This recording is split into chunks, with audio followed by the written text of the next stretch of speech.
Hello good morning दोस्तों, नमस्कार सभी को। आई होप आप सभी अच्छे होंगे और फिर से आप सभी का स्वागत है अपने यूट्यूब चैनल पे। हम लोग पिछले क्लास में कंप्यूटर से रिलेटेड जितने भी इम्पोर्टेंट एमसीक्यू है वो प्रैक्टिस कर रहे हैं और किसी न किसी एग्जाम में ये पूछे गए हैं, है ना। प्रीवियस ईयर है तो समझ सकते हैं, दैट इज़ वेरी इंपॉर्टेंट प्रश्न। तो चलिए स्टार्ट करते हैं 291 नंबर प्रश्न। यदि आप चैनल में नए हैं तो प्लीज़ सब्सक्राइब करें, लाइक करें और शेयर करना ना भूलें, ठीक है ना। तो देखिए 291 नंबर अगर प्रश्न की बात करेंगे तो एक ईमेल अनुल्लंघन क्या है। एक ईमेल अनुल्लंघन क्या है ये पूछा जा रहा है। तो सिंपल सी बात है, यह एक ईमेल जो है अनुल्लंघन, यह एक प्रकार का प्राप्तकर्ता द्वारा भेजा गया रसीद है ना। तो एक प्राप्तकर्ता द्वारा भेजा गया रसीद है। Option number A is right answer हो जाएगा। एक ईमेल अनुल्लंघन क्या है, तो एक प्राप्तकर्ता द्वारा भेजा गया रसीद है, ऑप्शन नंबर ए। अब देखिए ईमेल से आप कभी कभी देखे होंगे कि प्रश्न ये भी पूछ देता है कि ईमेल के अगर द फादर ऑफ ईमेल की बात करेंगे तो लिख लीजिए रे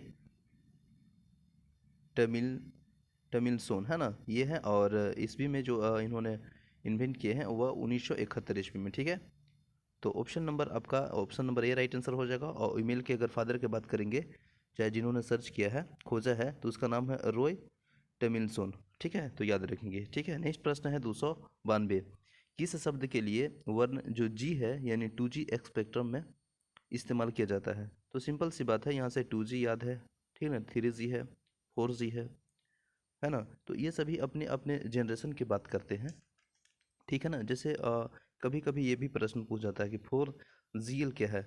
तो फोर्थ जनरेशन लैंग्वेज ही होता है। 2G की बात करेंगे तो ये सेकेंड जनरेशन वायरलेस नेटवर्क होता है। 3G की बात करेंगे तो third generation wireless network technology होता है।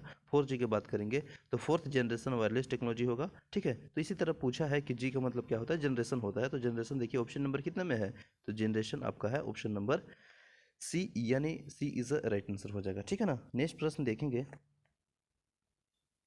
कि एक यह एक कंप्यूटर से दूसरे कंप्यूटर पर फाइलों को भेजने का जो मानक तरीका है वह क्या है। तो एक कंप्यूटर से दूसरे कंप्यूटर में, ठीक है ना, एक कंप्यूटर से दूसरे कंप्यूटर में जो फाइलों को भेजने का जो मानक प्रोसेस है, तरीका है, वह क्या चीज़ है, ये पूछा जा रहा है। तो बताइए इसका राइट आंसर क्या होगा।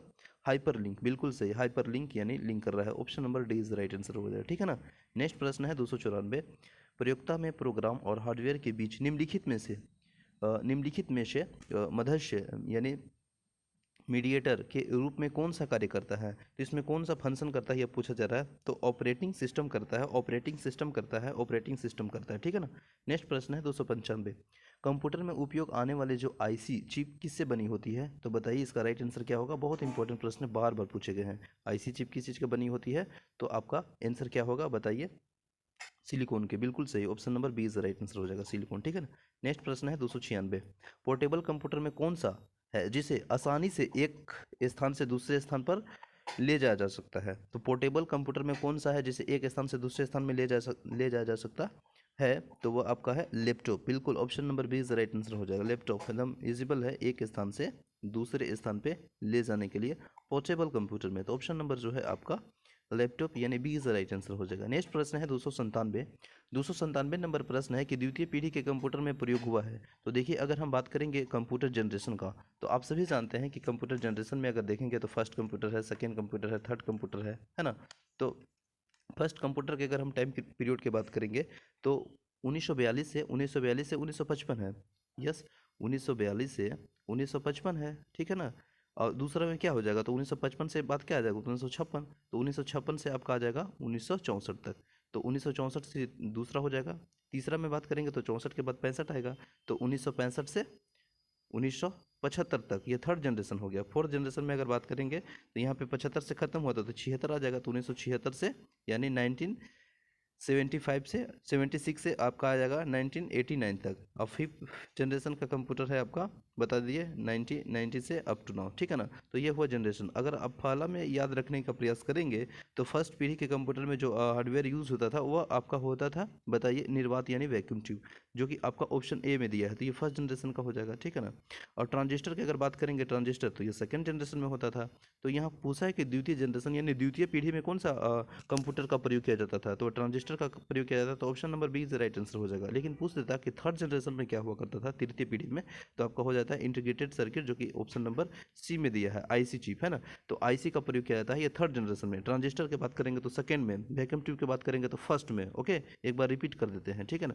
फर्स्ट में अगर हम पूछे तो आपका जवाब क्या होगा, निर्वात ट्यूब। सेकंड में अगर हम बात करें तो सेकंड में हो जाएगा आपका ट्रांजिस्टर। थर्ड में अगर हम बात करेंगे तो थर्ड में हो जाएगा इंटीग्रेटेड सर्किट। फोर में अगर बात करेंगे तो माइक्रो प्रोसेसर, ठीक है ना। तो इस तरह से याद रखिएगा। तो इसका राइट आंसर क्या होगा, ऑप्शन नंबर ट्रांजिस्टर, द्वितीय पीढ़ी, option number transistor, option number B is right answer, ठीक है ना। नेक्स्ट प्रश्न का देखेंगे तो नेक्स्ट है कि 298 नंबर प्रश्न, कि पहली एडिंग मशीन जिसमें जोड़ हो सकता था। तो पहली एडिंग मशीन है जिसमें जोड़ हो सकता था, ये पूछा जा रहा है। तो इसका राइट आंसर क्या हो जाएगा बताइए, 298 नंबर प्रश्न का जे आर्ट होगा, option number D is right answer हो जाएगा, ठीक है ना, जेड। नेक्स्ट प्रश्न है कि सबसे पहली कैलकुलेटिंग डिवाइस है, तो सबसे पहली जो कैलकुलेटिंग डिवाइस है वो क्या है, ये पूछा जा रहा है। तो सबसे पहली कैलकुलेटिंग डिवाइस है वह आपको बताना है। इसका राइट आंसर हो जाएगा एबेसेक, जो कि ऑप्शन नंबर एबे abacus, option number B is right answer है, ठीक है ना, बी इज राइट आंसर है, एबेकस, ठीक है, एबेकस होगा, ठीक है। तो इसका राइट आंसर हो जाएगा ऑप्शन नंबर बी, सबसे पहले कैलकुलेटिंग डिवाइस है एबेसक। नेक्स्ट प्रश्न अगर हम देखेंगे तो 300 नंबर है, और इसमें पूछ रहा है कि कंप्यूटर का बुनियादी संरचना, जो बेसिक स्ट्रक्चर होता है, आर्किटेक्चर होता है, उसका विकास किया था। तो कंप्यूटर का जो वैज्ञानिक संरचना है उसका विकास किया था। ऑप्शन नंबर देखिए कौन इसका राइट आंसर हो जाएगा, चार्ल्स बेबेज हो जाएगा, या ब्लेज पास्कल हो जाएगा, या जॉन वान न्यूमैन हो जाएगा, या जॉर्डन मूरी हो जाएगा। तो इसका राइट आंसर क्या होगा बताइए, तो चार्ल्स बेबेज हो जाएगा, बिल्कुल, the father of computer Charles Babbage, option number B is a right answer हो जाएगा, ठीक है ना, B is a right answer हो जाएगा। नेक्स्ट प्रश्न देखेंगे, ठीक है।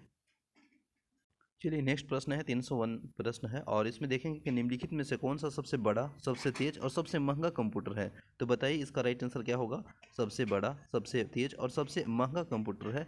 तो इसका राइट आंसर आपका क्या होगा बताइए, option B is the right answer हो जाएगा, सुपर कंप्यूटर, यस। तो सुपर कंप्यूटर सबसे बड़ा, सबसे तेज और सबसे महंगा कंप्यूटर है, तो option number B is the right answer हो जाएगा, ठीक है ना।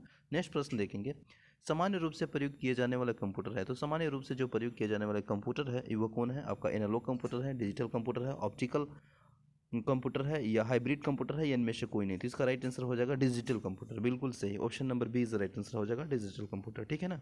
नेक्स्ट प्रश्न है 303, जावा, जावा में खाली स्थान जो एक प्रक्रिया है, जो एक प्रोसेसर है, जिसके अंतर्गत नियंत्रण का स्वतंत्र अनुक्रमित प्रवाह है। तो इसका राइट आंसर हो जाएगा फार्मूला सूत्र, यानी जावा में एक सूत्र है, जावा में सूत्र है जो एक प्रक्रिया से, एक प्रक्रिया के अंतर्गत नियंत्रण एवं स्वतंत्र अनुक्रमित प्रवाह है। तो ऑप्शन नंबर जो है ए इज द राइट आंसर हो जाएगा, ठीक है ना, ए इज द राइट आंसर हो जाएगा, ठीक है। जावा में सूत्र है जो कि एक प्रक्रिया के अंतर्गत नियंत्रण एवं स्वतंत्र अनुक्रमित प्रवाह है। तो option number A is the right answer हो जाएगा, ठीक है ना। नेक्स्ट प्रश्न है 304, 304 में देखेंगे कि निम्नलिखित में से कौन सा इंटरनेट का पूर्ववर्ती उपकरण है। तो देखिए निम्नलिखित में से कौन सा इंटरनेट का पूर्ववर्ती उपकरण है, तो ये पूछा जा रहा है। तो इसका देखिए ऑप्शन नंबर जो है ARPANET, option number D is the right answer हो जाएगा, ठीक है ना। नेक्स्ट प्रश्न है, बाय डिफ़ॉल्ट आपका डॉक्यूमेंट खाली स्थान मोड से प्रिंट होता है। तो बाय डिफ़ॉल्ट आपका डॉक्यूमेंट है वह मोड से प्रिंट होता है। तो यहाँ पे जो ब्लैंक है वहाँ पे राइट आंसर क्या होना चाहिए आपका, तो देखिए बाय डिफ़ॉल्ट आपका जो डॉक्यूमेंट है वह